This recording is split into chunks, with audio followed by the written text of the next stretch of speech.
Hey everyone, welcome to the channel. In this video, I'm going to show you how to use the Unreal Engine material library, specifically prepared for meshes generated with the Floor Generator Blender add-on. These materials are designed to be clean, flexible, and production-ready, with full control over tiling, scale, and variation, so you can quickly achieve high-quality results in Unreal without rebuilding everything from scratch. I'll walk you through how to apply and adjust the materials inside Unreal Engine and how to get the most out of the library in real-world projects like architectural visualization and real-time environments.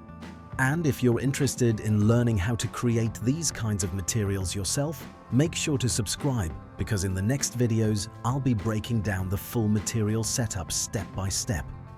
You can get the Unreal Engine material library, as well as the Floor Generator add-on itself on the Superhive platform. I've left the link in the description below. After downloading the Materials Library zip, extract it and you'll see a folder inside. Just copy that folder into your Unreal Engine project's content folder and the materials will be ready to use. I'm going to create a new Unreal Engine project and walk you through how to add the Floor Generator material library to the content folder. So, in the Unreal Engine content browser, just right-click on the content folder and choose Show in Explorer. This will open the folder where your project's content is stored. Then go to the location where your material library is saved and simply copy it into the project's content folder. Once you do that, the folder will appear immediately in the Unreal Engine content browser and the materials will be ready to use. At the moment, the library includes 55 materials that work properly with multi-texture, mosaic, and seamless texture UV mapping. Now let's jump into Blender and create a flooring mesh using the Floor Generator add-on.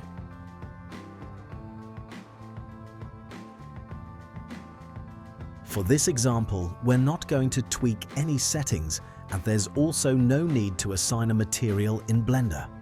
All we need to do here is convert the generated floor into a mesh using this button in the add-on. The active object is now a final mesh, fully prepared for export. It already contains all the necessary UV maps, so it can work with any material type inside Unreal Engine.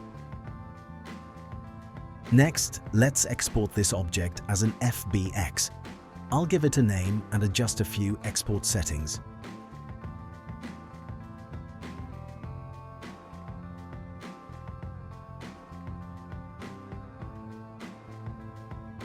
Now, back in Unreal Engine, I'll create a new folder for the FBX mesh. Find the FBX file and drag it into the content browser.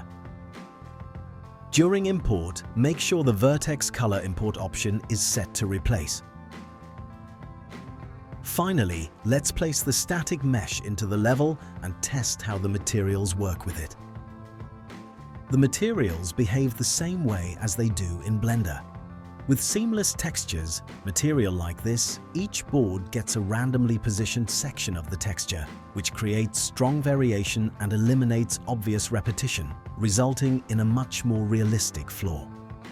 The library also includes traditional multi-texture materials that distribute individual textures per board. I'll quickly demonstrate how these are built, and in a separate video, I'll go step by step through creating custom materials for each type designed for Floor Generator. Now let's go back to Blender and create two more Floor Generator objects with different board patterns and size settings so we can test them in Unreal Engine. For this last one, I'll also enable the grout mesh option.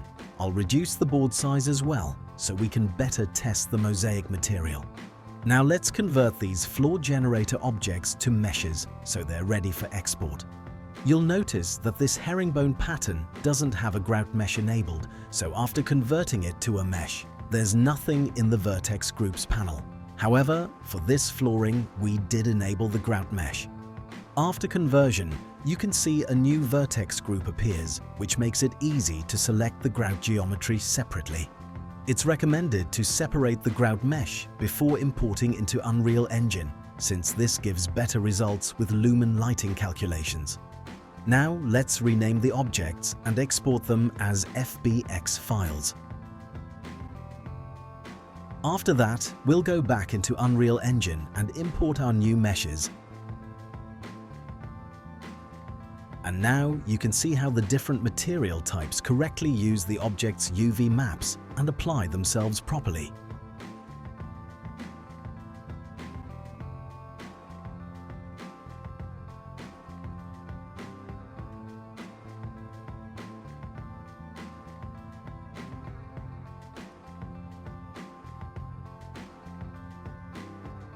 Each material instance includes a powerful set of parameters for full visual control. You can tweak hue, saturation, brightness, and introduce subtle random darkening for more natural variation. Even if your material only includes base color textures, you can repurpose them for roughness and refine the result using built-in controls. On top of that, UV scale, rotation, and offset can all be adjusted directly within the material instance. So go ahead and try the library in your own projects and see how it can make your workflow faster and more flexible. That's it for this video. In the next one, I'll show you how to create your own custom floor generator materials in Unreal Engine using the material functions included in this library.